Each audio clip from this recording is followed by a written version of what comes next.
Bonjour à toutes et à tous, ravi de vous retrouver sur Télésud tous les samedis à 19h30, mais également aussi sur numéro 23, la chaîne de la TNT en France, tous les dimanches à 6h du matin. Voilà, ravi aussi de vous retrouver puisque vous avez été extrêmement nombreux la semaine dernière à commenter l'actualité. Merci infiniment sur les réseaux sociaux, votre page Facebook qui s'intitule Ça fait débat, vous likez, vous commentez, et sur Twitter, @CFDébat ou #CFDébat. Allez, direction au menu. Au sommaire, ce qui a retenu notre attention et surtout ce qui a secoué la semaine. Hissène Habré, un procès historique, c'est la question qu'on soulève au tribunal qui s'est tenu donc depuis maintenant un peu plus de 10 mois de procès. L'ancien président du Tchad, Hissène Habré, a été condamné lundi dernier à la réclusion criminelle. On en parle ici même et ça fait débat. L'Afrique est-elle capable de juger ses dirigeants? C'est la question qu'on soulève. L'Afrique doit-elle juger ses criminels sur son sol? C'est aussi également la question qu'on pose. Nouveau drame de l'immigration, ce bébé mort noyé en Méditerranée. Les images d'un bébé qui ont fait le tour du monde. Alors, fallait-il diffuser cette image-là, qui est une image choc? Dans quel but, finalement? Est-ce qu'on veut interpeller l'opinion européenne? Et puis, enfin, quel jugement portez-vous sur le combat que livrent les autorités en Afrique concernant, évidemment, les migrants? Et en toute dernière ligne droite de cette émission, en seconde partie, plus précisément, j'accueille mon invité qui s'appelle Maurice Freud, l'ancien grand président de Point Afrique, cette grande agence que vous connaissez certainement. Il a sorti un ouvrage qui est paru il y a quelques semaines. Il s'intitule « Est-ce ainsi les hommes volent ?» aux éditions de La Martinière. On le reçoit tout à l'heure en seconde partie de l'émission. Voilà, et pour commenter ces deux sujets qui ont retenu notre attention, sans oublier ce fameux dicton, ça fait débat, c'est maintenant et en toute liberté d'expression. C'est parti. Et je le disais, oui, surtout pour commenter l'actualité, pour la décrypter et surtout pour l'analyser. Titi Bonheur Baseka, comment ça va? Je vais commencer par vous. Tout va bien? Oui, tout se passe bien. Vous êtes écrivain et surtout un activiste. Oui. On vous entend beaucoup parler de vous sur les réseaux sociaux en ce moment. Oui, exactement. Qu'est-ce que vous cherchez à faire, à provoquer quoi au juste? On ne provoque rien, on essaie simplement de participer à l'enracinement de la croissance et de la démocratie en Afrique. Vous avez vu que Léon Juste Ibombo, avec celui avec qui vous avez eu un petit accrochage, ici même sur ce plateau-là, a été nommé ministre maintenant désormais au Congo-Brazzaville. C'était un accrochage dans un esprit républicain. Et aujourd'hui, il est ministre et j'ose espérer que ce sera pour travailler davantage pour que notre République puisse aller mieux. Et je sais qu'il nous regarde, Léon Juste Ibombo, monsieur le ministre. Nos amitiés. Emmanuel Dupuis. Bonjour Adil. Bonjour, président fondateur de Grande Guinée. Grande Guinée, non, j'aime bien. Non, ça serait. Pardonnez-moi. Ça serait. Le futur titre. Ça serait. Ouais, futur titre, exactement. Absolument. Président fondateur de l'Institut de recherche IPSE. Absolument. Tout se passe bien? Absolument. Et j'étais d'ailleurs, je me permets de faire cette incise, témoin de l'affrontement entre les deux. Donc c'est peut-être tout le mal que je vous souhaite dans la prochaine mandature. Peut-être que vous aussi, votre tour viendra. Il va finir peut-être ministre de la Jeunesse, tiens. En face de vous, il y a Amit Riyad, géopolitologue. Bonjour. Bonjour Adil. Comment ça va? Tout va bien? Très bien. Un livre en préparation pour le mois d'octobre ou septembre. Qui va traiter de l'Afrique contemporaine sur plusieurs chapitres économiques, politiques, et avec des propositions. Eh bien, nous allons suivre tout ça avec beaucoup d'attention. Et enfin, évidemment, celui qui est le président de Grande Guinée, Almani Kaloko. Bonjour. Bonjour Adil. Comment ça va? Ça va très bien. Bon, messieurs, ce que je vous propose, c'est d'observer ce reportage réalisé par Fatoumata Bakili qui concerne Hissène Habré. Est-ce là un procès historique? On revient tout de suite ici. Le commentaire, regardez.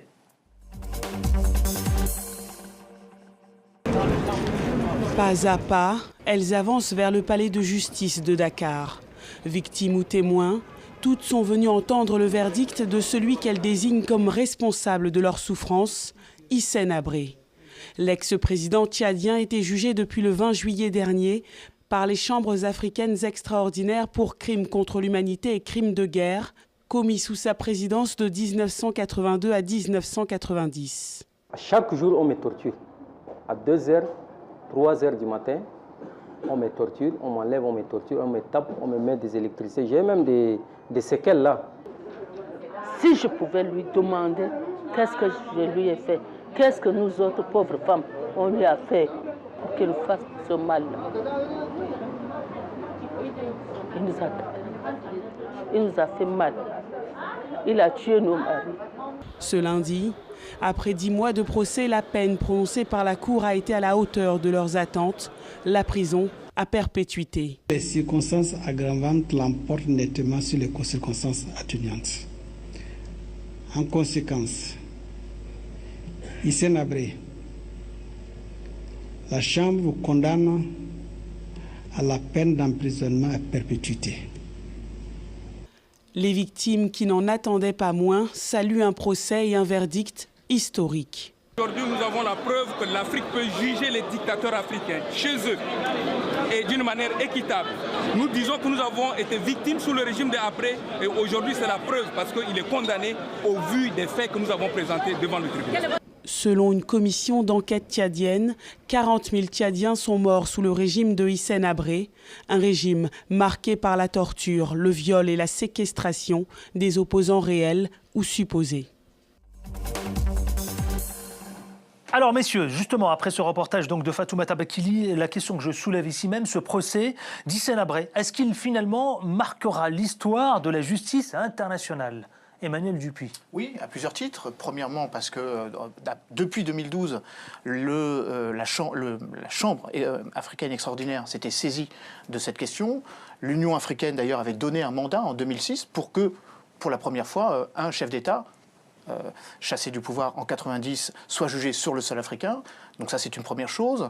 Donc, comme votre reportage le montre bien, il y a une capacité judiciaire de pouvoir juger sur son sol les personnes qui ont commis des actes répréhensibles. Il y a une autre victoire judiciaire qui est celui de la compétence dite universelle, puisqu'il a été arrêté sur un autre territoire alors qu'il était en exil au Cameroun, permettant effectivement à toute personne pouvant être rattrapée par la justice d'être jugée par un pays tiers.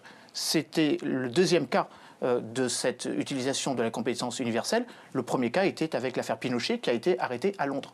Donc c'est aussi une victoire judiciaire pour l'amélioration des outils mis à la disposition des associations de victimes qui se sont saisies de cette affaire. 40 000 personnes auraient succombé pendant le régime d'Hissène Habré. 4 000 ont été nommément identifiés pouvant être qui sont constituant le corps et la raison d'être des accusations de viol, de crimes contre l'humanité, de séquestration et d'enlèvement. On va faire un tour de table. Titi Bonheur Baseka, quel est votre sentiment là-dessus quand on regarde évidemment, et puis même ces témoignages très poignants de ces victimes. Tout à l'heure, j'aimerais qu'on s'arrête là-dessus et qu'on soulève un certain nombre de choses. Mais est-ce qu'on peut considérer que l'Afrique aujourd'hui est capable de juger ses dirigeants? Est-ce qu'elle est prête aujourd'hui, et notamment quand on voit ce procès historique? Bon, moi, je considère que l'Afrique est prête et doit davantage être prête pour juger les dirigeants qui sont dans une certaine dérive. Et je salue notamment ce procès qui est historique, mais aussi c'est un procès qui fait grincer les dents aux nombreux dictateurs africains, passés et encore actuellement en fonction.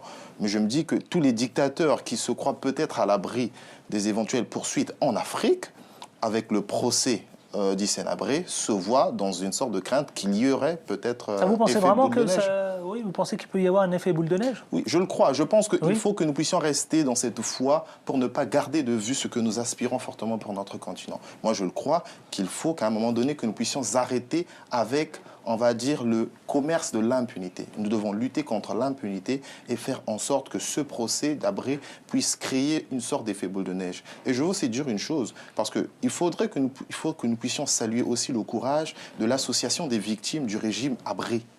Parce que la dictature se nourrit du silence des citoyens. Et les victimes du régime Habré sont sorties de ce silence et c'est ce qui a poussé à la fois l'Union africaine et aussi le Sénégal, parce qu'il faut le rappeler que sous l'ancien régime, il y avait une sorte d'hésitation à le juger. Mais avec ce nouveau régime, notamment conduit par Macky Sall, on a senti qu'il y a eu une nette volonté, d'abord de l'administration Macky Sall, pour faire en sorte que ce procès puisse avoir lieu à la fois pour le bien des victimes du régime Habré, mais aussi pour l'Afrique, parce que l'Afrique a davantage besoin des gouvernements qui puissent être démocratiques et moins dictatoriaux, comme nous l'avons vu avec Hissène Habré.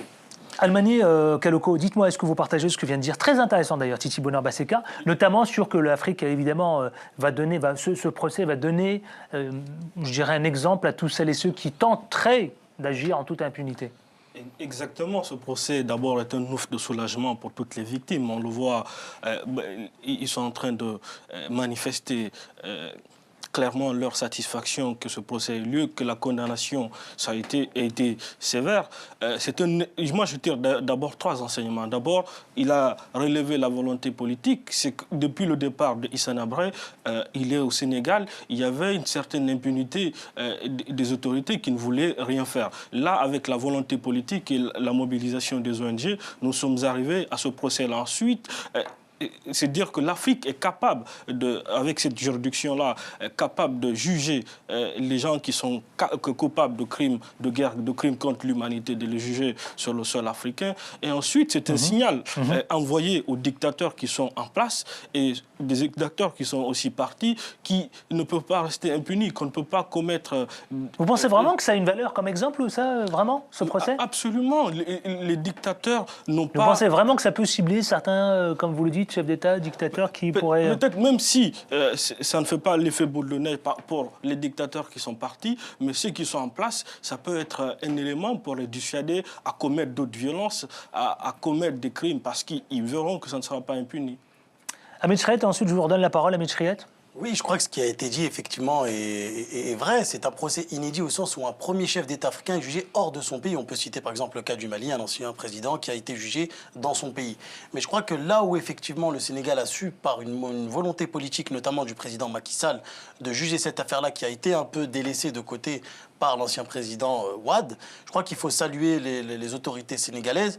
Et aussi, j'ai une pensée effectivement pour le courage des victimes qui ont su aussi et qui ont eu le courage de témoigner. Plus de 4000 victimes, puisque la défense, effectivement, était de dire qu'il n'y avait pas de preuves, que c'était le président Hissène Habré qui ne donnait pas d'ordre. Donc aussi, il y a eu une certaine disons, une crainte vis-à-vis de ça. Je crois qu'aussi, il faut saluer les ONG, comme l'ONG Human Rights, qui a fait un travail formidable, qui a fait un travail de terrain aussi, qui a su recueillir des informations de victimes. Et donc ça aussi, je tiens aussi à les saluer, et notamment à son président que je connais très bien. La troisième des choses, c'est qu'il faut saluer aussi l'UA. L'UA qui est tant critiquée aujourd'hui, mais qui est aussi... avec notamment une transposition du cadre juridique et notamment une modification de la constitution sénégalaise, avec, comme l'a rappelé Emmanuel, sur les chambres extraordinaires africaines qui ont su aussi montrer effectivement que le Sénégal et un pays africain puissent aujourd'hui juger un chef d'État. Et donc, il faut aussi saluer l'UA qui a, de ce point de vue-là, mis aussi... et une volonté politique pour effectivement juger un dirigeant. Donc on est en train de se dire là qu'effectivement l'Afrique doit juger ces criminels sur son sol. Emmanuel Dupuy. C'est un débat qui est particulièrement d'actualité au moment où la Cour internationale de justice est critiquée et critiquable. Au moment où 14 chefs d'État africains, pas plus tard qu'il y a à peu près un an, bientôt un an, ont dit leur peu d'entrain à s'inscrire dans une logique qui était pourtant la leur du traité de Rome, justice universelle. Tout le monde sait que la justice universelle concerne 2 continents en particulier, pour ne pas dire 2 zones particulières, les Balkans et le continent africain. Là, vous avez raison, Adil, et par rapport à l'effet boule de neige et l'exemplarité, c'est que la finalité de la Cour internationale de justice, c'est de rendre un verdict et ensuite que les tribunaux nationaux s'emparent et exécutent la peine. Donc le fait que Hissène Habré soit jugé et condamné au Tchad, au Sénégal, alors même que le président Hissène Habré a fui précisément le Tchad, pensant qu'il serait à l'abri, est bien évidemment un élément qui va faire réfléchir bien des chefs d'État en exercice, ou peut-être même pas en exercice. On sait par exemple que le président burkinabé, Blaise Compaoré, est lui aussi sous le coup d'un mandat d'arrêt. Donc on partage tous ici, donc, concernant évidemment ce procès historique, que vous qualifiez tous d'historique et d'inédit, vous êtes en train de me dire que ce procès a une valeur, en tout cas d'exemple, mais surtout que c'est une peine exemplaire. Simplement, moi, je pense que c'est une peine qui est... Alors attendez, Ahmed Chriet et Almani Kaloko. Un petit bémol, je l'ai dit dans d'autres plateaux effectivement télévisés et dans d'autres radios, c'est qu'on a jugé Hissène Habré, mais pas tout le système Hissène Habré, car Hissène Habré était entouré, on sait très bien qu'il y a eu d'autres coopérations, effectivement, d'autres pays comme la France et les États-Unis. Donc je crois aussi qu'il y a ça. Une deuxième des choses, c'est qu'il y a aussi aujourd'hui un débat aussi qui se pose en Afrique sur la question aussi des crimes économiques. Et malheureusement, les chambres extraordinaires ne prennent pas ça en compte. Et je crois qu'il est important aussi d'attribuer les crimes économiques, qui sont aussi une donnée importante en Afrique.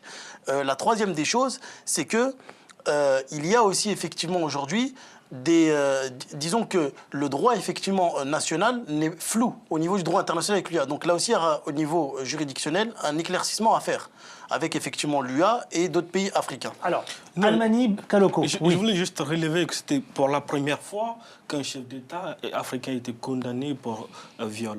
Donc c'est vraiment, à ce titre-là aussi, très historique. Oui, c'est vrai que c'est la première fois qu'un chef d'État est reconnu personnellement coupable de viol. Et vous faites bien de le préciser. Et c'est la première fois aussi qu'un chef d'État africain est jugé en africain aussi. Hein, rappelons-le aussi précisément. Alors, vous dites que tous, autour de ce plateau, que c'est une condamnation historique, que c'est aussi une peine exemplaire, je l'entends bien. Mais ce verdict sévère, dont se réjouit d'ailleurs, on le voit bien dans le reportage qui a été réalisé par la rédaction, se réjouit les victimes.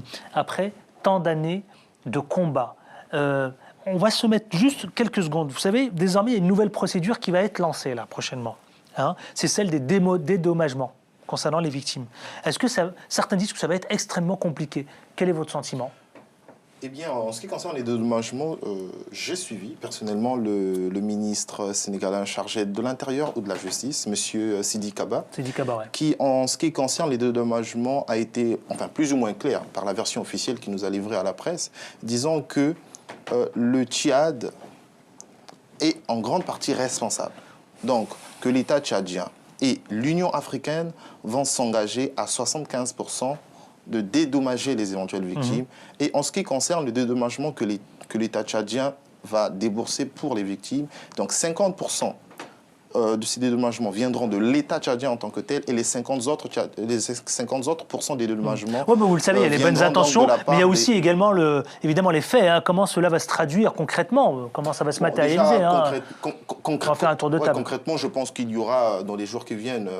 Je sais pas, une certaine... Les avocats de certaines victimes disent que ça va être très compliqué, très complexe. C'est évident. Parce donc, que voyez ce que vous êtes en train de nous dire, effectivement, c'est pas si simple que ça. Ouais, il y a beaucoup de victimes et il faut d'abord aussi les identifier et il faut aussi départager tout ce qu'il y aura donc comme dédommagement. Mais le plus important, c'est que j'espère que cette volonté donc de dédommager les victimes se fera montre parce qu'il y a beaucoup des victimes du régime Habré qui ont perdu le chômage. Certains sont devenus des handicapés physiques, donc n'étaient plus en mesure de vaquer à leurs occupations. Donc je pense qu'il faut les dédommager pour les permettre d'avoir une nouvelle vie parce que plus de 25 ans après ce régime qui les a terrassés, il vaut mieux maintenant que ces personnes puissent apprendre à vivre un nouveau pas parce que j'estime que la page Habré aujourd'hui est tournée et que ce dernier va croupir dans les geôles de prison comme doivent le subir tous les dictateurs d'Afrique. Alors une victoire, Emmanuel Dupuy, une victoire pour les victimes, mais en même temps un dédommagement qui risque aussi d'être long. Est-ce qu'on va repartir encore pour 10 années supplémentaires de bataille? Il va être très se dédommager dans la procédure administrative, mais il y a un intérêt politique à ce que l'actuel président de l'Union africaine, qui est le successeur d'Hissène Habré, puisse montrer ô combien la solidarité de l'Union africaine et des pays qui la composent doivent effectivement contribuer à ce dédommagement et que ce ne soit pas seulement à la charge du seul Tchad. Pourquoi ça ne doit pas être à la seule du seul Tchad? Tout simplement parce que le Tchad est lui-même largement impacté par une crise politique, diplomatique et sécuritaire dans lequel son rôle est structurant. Je crois d'ailleurs que ce procès montre qu'il y a deux hommes ou deux gagnants, si j'ose dire. C'est effectivement Macky Sall, qui, contrairement au président Wade, a accéléré la procédure, et le président Déby, qui montre à quel point il est devenu intouchable, l'étalon d'une certaine façon, et même le rapport de Human Rights Watch met un petit peu en sourdine un certain nombre de critiques, en tout cas telles qu'elles sont formulées par les opposants, sur l'actuel régime du président Déby. Donc je crois qu'il y a un intérêt politique à ce que l'Union africaine soit très active sur ce dossier du dédommagement, mais la présidence tchadienne va se terminer prochainement, donc l'impulsion qui va être donnée maintenant ne sera pas sans doute suivie des faits dans quelques mois. Et là, effectivement, on risque d'avoir une procédure très longue. Almany Kalloko. Je pense en effet que ça va être très compliqué dans la mesure où il y a des victimes qui sont mortes, il y en a qui sont portées disparues, il y en a qui sont encore vivants. Il faut d'abord les identifier, il faut essayer de situer la nature de chaque violence, la nature des faits pour chaque victime. Ensuite, je pense en effet que l'État tchadien doit apporter une part dans le dédommagement. Il faut que l'Union africaine apporte aussi sa part, mais surtout, comme le disait tout à l'heure Emmanuel, doit suivre ce processus-là jusqu'à son aboutissement, parce que le régime de Déby n'est pas vraiment un exemple en la matière. C'est ce que j'ai dit. Non, moi, c'est mes propos à moi. Hein. Je viens de voir les dernières élections du Tchad. La société civile a été brutalisée, violentée. Donc, ce n'est pas un régime recommandable à mon goût, même si Déby joue aujourd'hui du soutien des Occidentaux. Voilà. Donc, il faut que l'Union africaine veille au grain jusqu'à l'aboutissement de cette histoire. Oui, Hamid Chriet. Moi, d'abord, le procès, la formation que j'ai du Tchad qu'on m'a donné, c'est 75 milliards de francs CFA. Donc le gouvernement tchadien, actuellement, à l'heure où je parle, refuse de payer. Ce qui est clair et net. Voilà, des informations que j'ai eues du Tchad, qu'on m'a confirmées. D'autre part, il ne faut pas oublier aussi que le président Déby, lui aussi, a eu des responsabilités sous Hissène Habré. Donc, je veux bien qu'on critique, qu'on parle effectivement du procès d'Hissène Habré, mais il y a eu derrière tout un système. Il y a eu des coopérations militaires, il y a eu des coopérations avec des services de renseignement. Donc, tout cela a participé à ce procès Habré. Et moi, aujourd'hui, je suis d'un point de vue... Donc une bataille qui risque d'être une, à moitié satisfait. Je suis à moitié satisfait. Oui. Je suis à moitié satisfait sur ce procès puisqu'on n'a pas effectivement jugé l'ensemble des acteurs. Pourquoi, par exemple, ne pas penser aussi aux États-Unis et à la France qui ont aussi contribué et qui ont soutenu aussi Hissène Habré, notamment à l'époque où Kadhafi, qui ne voulait pas que Hissène Habré s'approche de Kadhafi. Donc il y avait un contexte géopolitique. Et je pense qu'aussi, il faudrait aussi essayer de penser d'un point de vue global, notamment sur la question du soutien de la France et des États-Unis et de l'UA aussi, de certains aussi dirigeants. Bien que moi, je n'aime pas avoir une critique anti-occidentale, mais objectif et contextualisé. La deuxième des choses, c'est qu'aujourd'hui, il ne faut pas que les pays, notamment les pays partenaires du Tchad, ne fassent les mêmes erreurs du passé sur la question effectivement sécuritaire.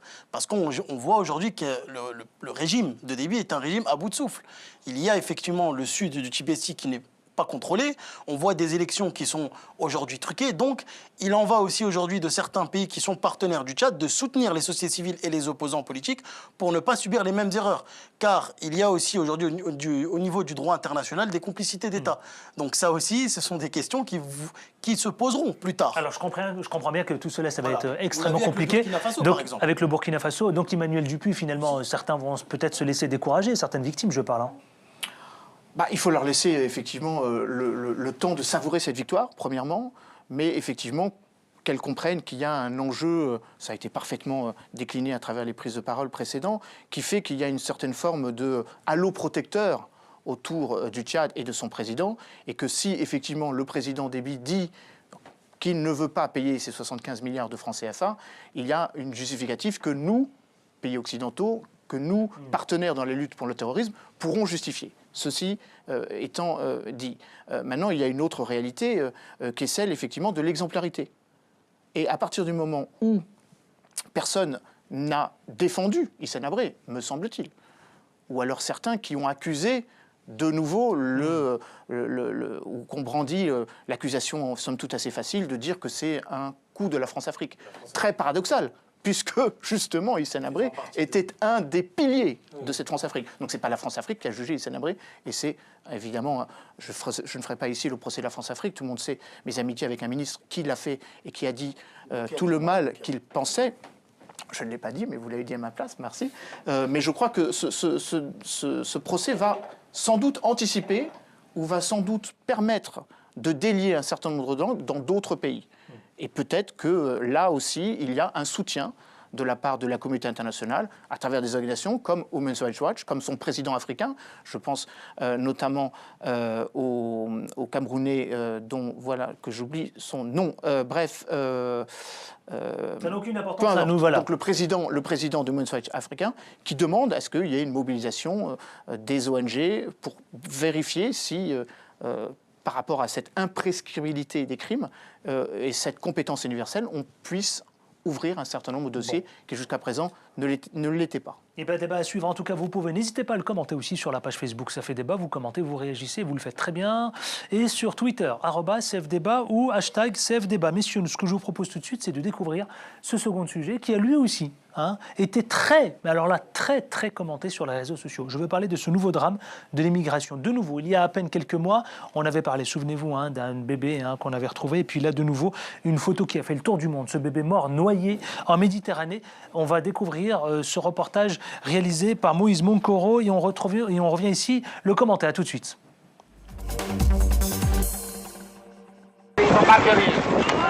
Il faut aller vite. C'est une question de vie ou de mort. Les cris d'appel au secours s'enchaînent. L'embarcation des migrants est sur les points de chavirer. La marine italienne fait ce qu'elle peut. L'embarcation était partie de la ville libyenne des Abrata avec 2 autres bateaux pour rejoindre l'Italie. Mais comme c'est le cas de plusieurs embarcations de fortune des migrants, le moteur de l'un des bateaux lâche en cours de route. Le premier, qui transportait environ 500 personnes, remorquait le deuxième qui n'avait pas de moteur, mais 400 personnes à bord. Le lendemain matin, ce deuxième bateau a pris l'eau et certains ont nagé pour rejoindre la première embarcation. 700, 900, 1000 ou encore plus. Difficile de faire les décomptes du nombre de morts dans les 3 naufrages de la semaine dernière. Au moins 40 enfants dont des nouveau-nés sont parmi les victimes. L'un des capitaines des bateaux, un Soudanais, a été arrêté à son arrivée en Italie avec 3 autres passeurs présumés.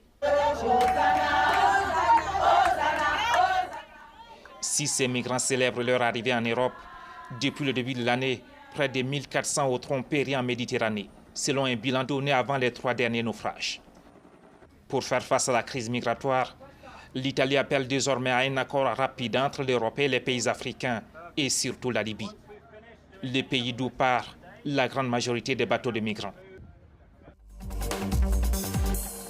Alors, je vous le rappelle que la semaine dernière, 800, un peu plus même d'ailleurs, on parle de 900 migrants voulus rejoindre l'Union européenne sont morts en Méditerranée. Dites-moi cette photo d'ailleurs qu'on découvre, certains ont choisi d'ailleurs de pas du tout la masquer, d'autres l'ont masquée, je parle de ce bébé mort noyé.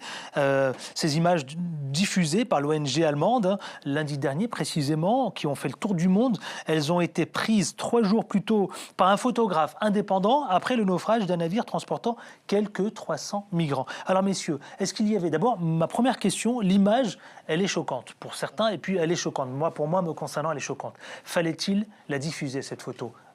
Titi Bonheur Basseka. Tous ici, nous sommes d'accord sur le fait que cette image, elle est très choquante. Mais je pense que le choc de cette image aussi est le reflet de la situation dans laquelle la politique d'immigration de l'Union européenne se porte. C'est une politique d'immigration que je dirais de ne pas assez équitable et juste. Mais cette photo de ce bébé, c'est quoi? C'est pour alerter qui au juste? J'imagine il y a un objectif. Si on l'a publié et qu'on l'a posté, qu'elle a fait le tour du monde, il y a une raison. Oui, c'est pour alerter le monde entier. Parce que l'immigration ne concerne pas seulement les politiques de l'Union européenne, mais ça concerne aussi l'Union africaine. Mais au-delà de cela, moi je me dis que... parce que cette photo... Il ne faut pas seulement que nous puissions s'arrêter sur cette photo. Il faudrait que nous puissions voir qu'est-ce qui a poussé cette famille, parce que le bébé n'est pas venu tout seul, de quitter l'Afrique. Alors, parlons-en. Voilà. Il y a en Afrique, nous le savons tous, plusieurs problèmes qui poussent des Africains à quitter l'Afrique. Mais c'est quoi? C'est la recherche de la survie. Pour beaucoup. C'est vrai qu'il y a des migrants économiques, mais il n'y a pas que les migrants économiques. Il y a aussi des personnes qui émigrent parce qu'ils sont menacés dans leur pays. Vous voyez? Mais donc, derrière l'immigration, il ne faudrait pas seulement que nous puissions voir l'immigration comme un fait où les Africains quittent leur continent pour aller en Europe à la recherche d'une vie qui naîtrait de la cuisse de Jupiter, excusez-moi. Mais il faudrait aussi que nous puissions voir l'immigration massive des Africains vers l'Europe comme la conséquence de la politique occidentale en Afrique. Parce qu'il ne faudrait pas que les puissances occidentales puissent jouer à une sorte d'hypocrisie. Nous savons tous aujourd'hui que si les Africains, en grande majorité, se déplacent de l'Afrique vers l'Europe, c'est parce que les Africains, nous n'allons pas ici faire le procès historique de la colonisation, du pillage des ressources de l'Afrique, c'est parce que les Africains sont au cœur d'un système économique qui est très boiteux. Et donc, si aujourd'hui les puissances occidentales ne veulent plus avoir affaire à ce genre d'image, parce que ça concerne tout le monde entier, il faut aujourd'hui que les relations économiques entre l'Occident et l'Afrique puissent être équitables. Il faut que ce soit des relations gagnant-gagnant. Et cela permettrait aux Africains de ne plus considérer l'Occident comme une sorte d'Eldorado.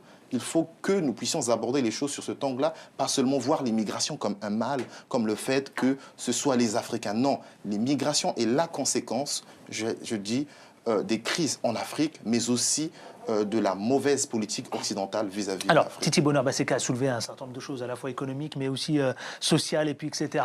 On voit bien, hein, je comprends parfaitement où vous voulez nous amener et sur quel terrain vous voulez nous amener. Emmanuel Dupuis, quand on voit cette photo, est-ce que c'est alerté, notamment l'Union européenne ? Alors, c'est alerter l'ensemble de la communauté internationale, de la même manière que la photo de Elan Ou peut-être Kurdi. l'opinion européenne. Ou peut-être l'opinion européenne. L'opinion européenne et l'opinion mondiale, pour plusieurs raisons. Premièrement, Qu'est-ce qui n'existe pas ? L'opinion, je disais, européenne n'existe pas. L'Europe n'existe pas. L'Union Alors, européenne. ceci dit, il ne faut pas jeter... Il ne faut pas quand même oublier que l'Union européenne fait ce qu'elle peut. Et ce qu'elle peut avec des contraintes juridiques. L'opération Sophia, ce sont des bateaux qui essayent d'interpeller les passeurs, qui essayent de faire en sorte que la désespérance humaine ne se noie pas littéralement dans Mare Nostrum, mais soit... les vrais problèmes aussi. Oui, mais je vais y venir, bien sûr. On peut régler les vrais problèmes, mais d'abord, la migration, elle n'est pas forcément entre le continent africain et le seul continent africain et le continent européen. Sur le million de migrants, le chiffre a été franchi la semaine dernière, qui ont franchi la Méditerranée, il y a quand même une part beaucoup plus importante de Syriens et de gens qui fuient la guerre. Premièrement, la migration, elle est avant tout intra-africaine. Actuellement, elle est intra-CEDEAO. Pas loin de 70%, effectivement. Donc ça, c'est une réalité. Bien sûr qu'ils fuient la misère, bien sûr qu'ils fuient la symétrie du développement, mais ils fuient aussi la mauvaise gouvernance dans leur propre État. Exactement. Avant tout. Et pas seulement le fait que nous n'ayons pas suffisamment de moyens pour faire en sorte que cette gouvernance soit réaliste. Vous savez que... Je termine juste... Je voulais juste dire un fait, excusez-moi. Vous allez revenir parce que je le vois, il bouillonne depuis tout à l'heure et j'aimerais comprendre qu'est-ce qui le pousse. Titi Bonheur, attendez, je veux comprendre ce qui se passe dans la tête de Almani, pardon. S'agissant de la photo, c'est pas la première. Il y a eu la photo de Elan en 2015 et à la suite de ça... Qui a fait beaucoup de bruit. Qui avait choqué, mais ça fait réagir l'Union européenne, l'Union africaine. Il y a un sommet qui avait été convoqué à cette... Et puis, des montants étaient débloqués. Il y a eu 800 migrants qui ont péri sur la mer Méditerranée. Et à la suite de ça, nous, au sein de notre cercle de réflexion, on a organisé un colloque pour savoir quelles étaient les mesures à apporter pour endiguer ce fléau-là. Et je pense qu'il y a nécessité d'apporter une réponse concertée entre les pays d'origine, parce que les migrants fuient leur pays. Il l'a rappelé tout à l'heure, Baseka, c'est parce que c'est pour aller à la recherche du bonheur, du mieux-être. Je suis d'accord aussi en partie avec Emmanuel. Oui, mais le bonheur, comme vous le qualifiez, vous, il existe aussi en Afrique, le bonheur. Le bonheur existe, mais le bonheur, les gens, il y a une mauvaise gouvernance en Afrique. L'argent qui rentre dans les caisses de l'État est détourné par nos dirigeants. Il y a une partie, il y a une responsabilité de nos dirigeants. Je pense ça ne suffit pas pour dire aux migrants, je vais fuir. Il y a une conséquence de la politique. Il y a une conséquence de la politique de l'Union occidentale dans les pays africains, je n'en doute pas. Mais il y a aussi là-dedans la mauvaise gouvernance de nos États. Alors, je reviens vers vous, mais ce qui m'intéressait, c'était surtout, si vous voulez, qu'est-ce qui vous a poussé à réagir comme ça, de cette façon ? Pour répondre directement à votre question, quel impact cette photo aura sur la mobilisation ou l'insuffisante coordination ? Premièrement, il y aura le sommet de l'OTAN qui va sans doute, le 9 juillet prochain, doubler l'opération Sophia d'une autre opération OTAN, c'est-à-dire qu'il y aura plus de bateaux pour empêcher cette industrie du crime. Je rappelle quand même que la criminalisation de la migration est devenue une source aussi considérable que le trafic de drogue. Et c'est devenu une source d'enrichissement d'organisations criminelles, voire d'organisations criminelles autant que terroristes. Et on en revient au cas libyen. Pourquoi cette photo a une importance ?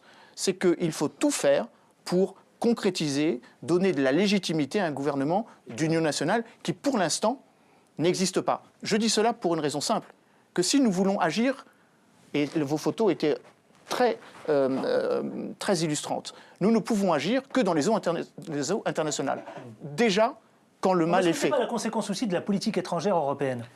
Je n'en disconviens pas. Je dis juste que pour faire face au malheur de ces migrants qui vont risquer leur vie pour traverser une mer compliquée, il conviendrait d'agir en amont pour éviter ces filières, pour faire en sorte que ces migrants trouvent, comme vous le dites très bien, un avenir intra-africain dans un premier temps, avec une mobilisation financière de la communauté internationale. C'est la raison pour laquelle l'Union européenne a fait cet accord avec la Turquie, donnant 7 milliards d'euros pour éviter que les migrants puissent prendre des risques pour venir dans un territoire où ils auront à faire face à des aléas, mais des aléas sécuritaires. Bref, il conviendrait de trouver une solution pour que ces migrants puissent trouver, ailleurs que chez eux dans un premier temps, une capacité de ne pas trop s'éloigner. Pourquoi ? Parce que le but, ce n'est pas de quitter définitivement son foyer, c'est de trouver une réponse à l'urgence humanitaire, sécuritaire ou économique. Et bien sûr, nous souhaiterions que les États africains puissent éviter que leur population s'en aille. Et c'est là où la responsabilité des responsables africains est considérable. Je pense que les responsabilités sont partagées. Sont partagées. Ahmed Chriet. Je crois que oui, ce qu'a dit Emmanuel est très important, mais là où les migrants effectivement partent en Europe vient de la Libye. Donc la Libye aussi est due au fait de l'intervention française. Il faut pas, ça a été aussi une grande erreur, et ça il faut le dire aujourd'hui. Mais je crois qu'il faut aujourd'hui stabiliser un gouvernement libyen. Il y a eu effectivement le Maroc qui a joué un très bon rôle sur cette question-là, même sur la question de la migration, avec la coopération sud-sud, puisque si on ne veut aujourd'hui pas que l'immigration parte en Europe, il faut développer des blocs régionaux à travers une coopération sud-sud, puisque à peu près 70% de la migration est intra-africaine. Donc il est très important de développer entre pays africains des développements économiques à travers la CEDEAO. Mais là où ce dont nous parlons aujourd'hui, ce sont des propositions conjoncturelles. Il y a aussi la question de propositions structurelles, la question des accords APE. La question aussi du franc CFA. C'était ma question. Laissez-moi juste terminer. La question du franc CFA. La question du franc CFA aussi qui pose un problème. La question des accords Cotonou. Donc, toutes ces questions-là aussi avec l'Union européenne, tous ces accords-là, et c'est ce dont je parlerai dans mon livre qui sortira, doivent être aujourd'hui révisés. Il en va non seulement d'un intérêt pour la France. Il ne s'agit pas de dire à la France de laisser ses intérêts, non, mais d'avoir un partenariat gagnant-gagnant entre les pays africains et aussi les pays et la France. Almani Kaloko, et ensuite après Titi Bonheur-Baseka. Je voudrais juste qu'on clôt ce chapitre avec, évidemment, est-ce qu'il y a des solutions possibles pour mettre vraiment à terme tout cela, quoi, cette situation qui perdure depuis maintenant des mois, des semaines. De toute façon, il faut trouver des solutions, mais les gens continueront toujours à migrer, à aller à la recherche de la survie. Ça, c'est incontestable. Même si on trouve des solutions, les solutions, c'est quoi? C'est aider d'abord les pays africains dans leur processus de développement et mettre beaucoup d'argent pour permettre à ces pays-là de créer de l'emploi, de créer de la croissance pour que ces jeunes-là qui partent ailleurs trouvent de l'emploi chez eux. Ensuite, il faut que dans les pays transit, parce que la Libye et autres, il faut que dans ces pays-là, qu'on mette en place des centres pour, en tout cas, identifier tous ces gens-là qui viennent dans ces pays. Ensuite, il faut lutter contre les passeurs. Les passeurs qui sont là, qui font du commerce humain, qui prennent de l'argent. Il y a des gens qui s'endettent en Afrique pour venir ici. Deux fois, ils périssent. Ils prennent des risques inconsidérés au péril de leur vie. Ils périssent sur la mer Méditerranée. La famille au pays est prise à la gorge pour rembourser ces dettes-là. Et ensuite, il faut que l'Europe, quand même, mette en place l'opération Mare Nostrum. Vous avez parlé, je ne sais pas, il y a eu deux... Hein? Sophia, mais vous avez parlé d'opération Nostrum aussi, parce que l'Europe avait mis en place une opération qui permettait d'aller secourir les migrants, qui étaient dans les bateaux qui étaient en difficulté. Mais ils ont dit finalement, j'ai oublié le nom de l'opération, qu'il n'y avait pas assez d'argent. Après, ils sont revenus à une autre opération qui consistait à juste contrôler les frontières de l'Union européenne. Et même si les gens périssent dans la vie, sur la mer, ça ne regarderait pas l'Union européenne en particulier. Et ce que je voudrais ajouter, il faut qu'on change d'idée. Les migrants qui viennent en Europe, l'Europe a une population vieillissante, apporte beaucoup au continent européen. J'ai vu un article d'un journal italien où on disait que les migrants ont apporté 8 milliards à l'État. À l'État italien, alors que l'État, en revanche, a donné 5 milliards. Les 3 milliards sont allés dans les caisses de l'État, y compris en France. Beaucoup d'économies, beaucoup d'emplois. Vous êtes en train de dire que c'est une véritable manne pour l'Europe. Absolument, absolument, parce que les migrants apportent économiquement beaucoup. L'Allemagne a accueilli 1 million de Libyens, je crois. C'est pas parce que ils ont... Hein? C'est pas... Un petit peu moins, ouais. Je n'ai pas les chiffres exacts, mais ça apporte à l'économie allemande.